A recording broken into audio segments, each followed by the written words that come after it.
C'est Philippe Chiambaretta, donc je suis architecte, ingénieur et le fondateur de l'agence PCA Stream. Aujourd'hui, le sujet, c'est de se dire que dans un monde qui va vers un réchauffement climatique certain, on doit mieux comprendre le fonctionnement métabolique de la nature, c'est-à-dire comment c'est un système complexe, vivant, qu'on doit réintégrer dans nos pratiques.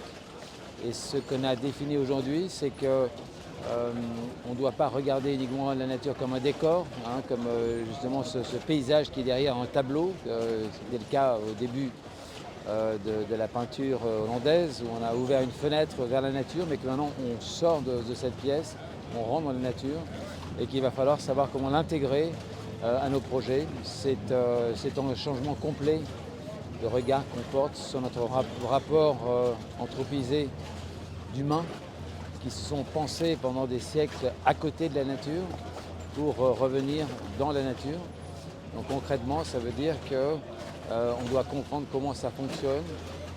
Alors, la défense en particulier, c'est un peu un archétype, une caricature justement de cette modernité dans laquelle on a voulu construire une ville artificielle au-dessus du sol.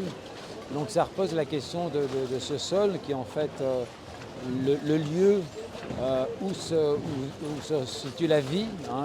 La vie sur Terre, elle est dans cette couche très fine qui est entre le sol et le sous-sol. C'est là que se situe la vie. Et dans la Défense, qui est un quartier qui s'est construit sur une philosophie de séparer complètement les flux, les mobilités, des voitures d'un côté, des humains au-dessus, mais en oubliant complètement la place de la nature. Donc aujourd'hui, cette place, on s'aperçoit qu'elle est nécessaire à notre bien-être et à notre confort en tant qu'humain. On a besoin de cette nature. Il y a une biophilie qui se développe année après année. Donc on a vu qu'il s'agissait de reconquérir ces sols artificiels de la Défense, que finalement la nature peut pousser sur pas forcément de la pleine terre quand on a des infrastructures comme la Défense qui sont très existantes, qui sont là. Il faut peut-être penser à construire de la nature sur cette couche.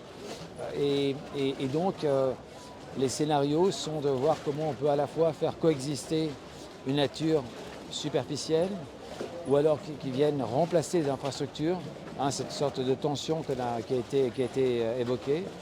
Et je pense que sur la Défense, qui est un des enjeux très importants pour la France aujourd'hui, parce que c'est quand même un peu le cœur économique du pays, de la capitale, qui est aujourd'hui en grande souffrance. Et cette souffrance, je trouve qu'elle est caractéristique de l'impasse dans laquelle une forme d'urbanité nous a conduite. Donc je pense que c'est un laboratoire très intéressant pour se poser les questions de la ville de demain.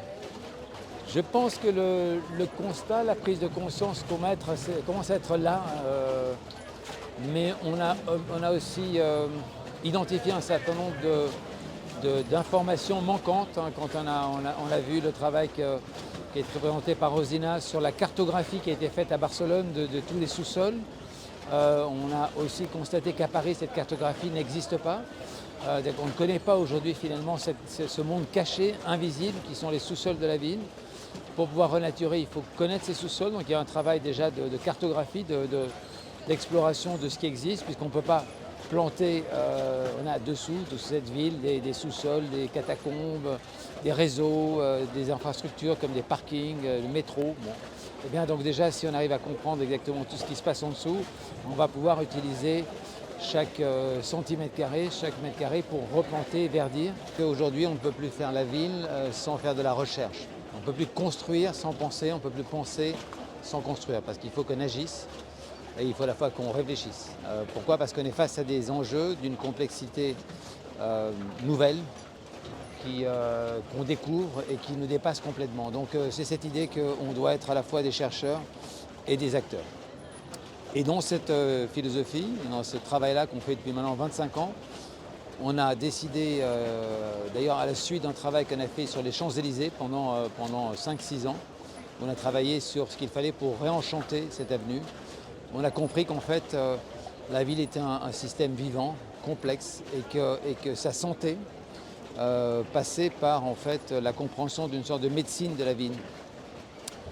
Et que donc on devait changer complètement notre vision de concepteur, de penseur de la ville, pour ne plus regarder ça comme un ensemble d'objets, d'infrastructures, de bâtiments, mais en fait comme un système vivant. De la même manière que le corps humain est en fait composé d'un ensemble de sous-systèmes.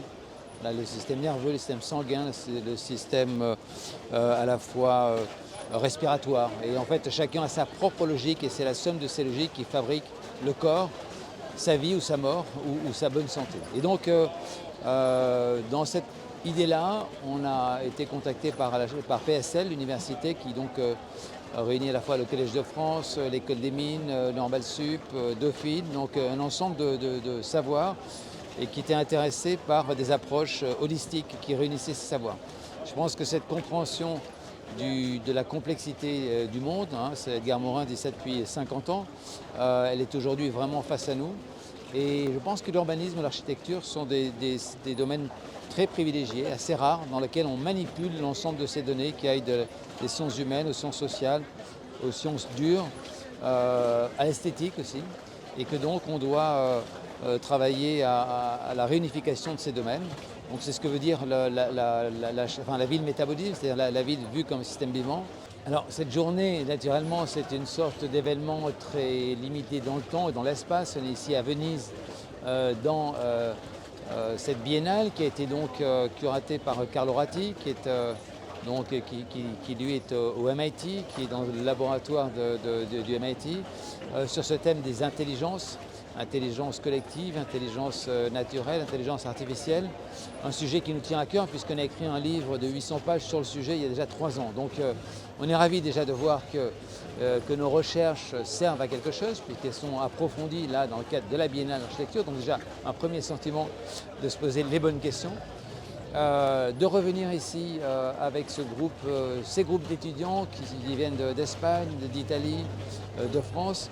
C'est aussi l'idée de voir qu'il y a peut-être là la naissance d'une collaboration européenne qui nous paraît assez importante à un moment où ces questions sur l'avenir de nos villes est pour un certain nombre d'une communauté de scientifiques une évidence, une réalité, mais qui aujourd'hui dans la géopolitique actuelle est absolument niée par des pays qui sont notamment les États-Unis, donc le pays du MIT, dans lequel il y a un président et un gouvernement qui nient massivement ces phénomènes-là et va même jusqu'à attaquer et combattre les grands centres de connaissances d'universités comme Harvard, MIT, Columbia.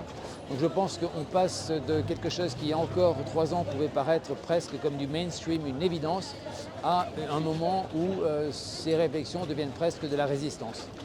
Donc je suis content, même si naturellement une journée c'est très peu de choses, mais c'est une expérience assez symbolique qui quelque part nous confirme que cette démarche-là va dans la bonne direction et qu'il faut la continuer, la poursuivre et s'y engager.